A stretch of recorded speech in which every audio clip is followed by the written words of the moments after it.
நமஸ்காரம். 1000 நாமங்கள் 1000 கதைகள்.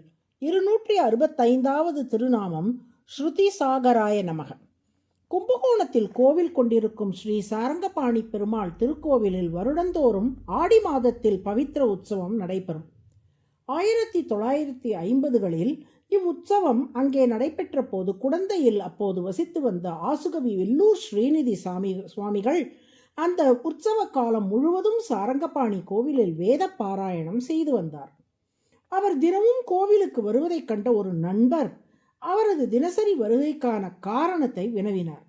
அதற்கு ஸ்ரீநிதி சுவாமிகள், சாரங்கபாணி பெருமாளுக்கு வேதம் என்றால் மிகவும் பிடிக்கும், அதனால் அதை பாராயணம் செய்து பெருமாளை மகிழ்விப்பதற்காக நான் தினந்தோறும் வந்து கொண்டிருக்கிறேன் என்றார். பெருமாளுக்கு ஏன் வேதம் மிகவும் பிடிக்கும் என்று நண்பர் கேட்க, அதற்கு 2 ஸ்லோகங்கள் மூலமாக ஸ்ரீநிதி சுவாமிகள் விடையளித்தார். சப்த குணானுசாசன சனோ யத்தேன தஸ்மின் பவான் சேதே திருஷ்டமனா மமாமிருத விபோ வேதாப்தி மத்யோத்ருதஹ வேதாத்மா யதயம் பிரபுஷ்ச வயசாம் ஸ்கந்தேஸ்ய யாஸ்யதி அதஹ வேதேயோ விஹ்ருதிம் ததங்கம் அதவா தத்தே சதே பிரீதயே. இந்த முதல் ஸ்லோகத்தின் பொருள், பார்க்கடலை கடைந்தால் அமுதம் கிடைப்பது போல் வேதம் எனும் கடலை கடைந்தால் அதிலிருந்து கிடைக்கும் ஆறாவதமாக திருமால் விளங்குகிறார். இதிலிருந்து வேதத்தையே தன் இருப்பிடமாக அவர் கொண்டுள்ளார் என்பதை உணர முடிகிறது.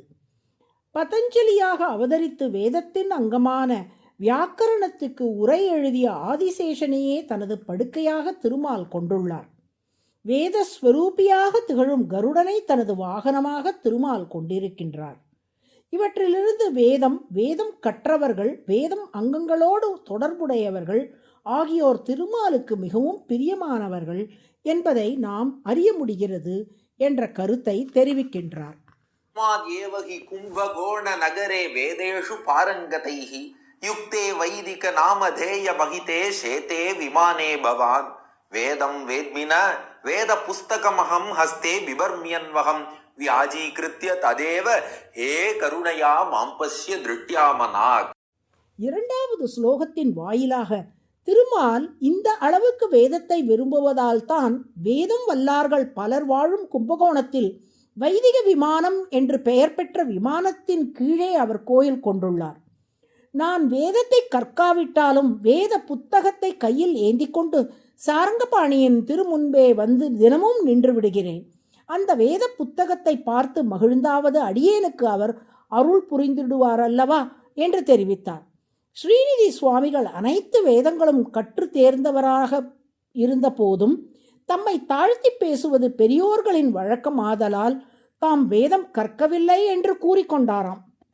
மேலும் திருமாலுக்கும் வேதத்துக்கும் உள்ள இந்த உறவு பரஸ்பர அன்பினால் உண்டானது. அதாவது திருமாலுக்கு வேதம் பிரியமானதாக இருப்பது போலவே வேதத்துக்கு பிரியமானவராக திருமால் இருக்கிறார்.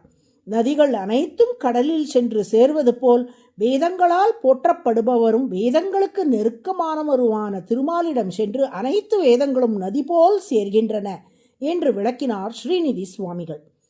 ஸ்ரீநிதி சுவாமிகள் கூறியபடி வேதங்களாகிய நதிகள் சென்று சேரும் கடலாக திருமால் திகழ்வதால் ஸ்ருதி சாகர என்று அவர் போற்றப்படுகிறார். ஸ்ருதி என்றால் வேதம், சாகர என்றால் கடல்.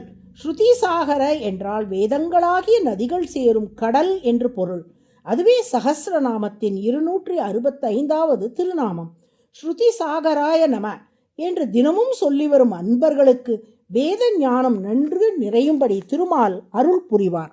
நாராயண நாராயண.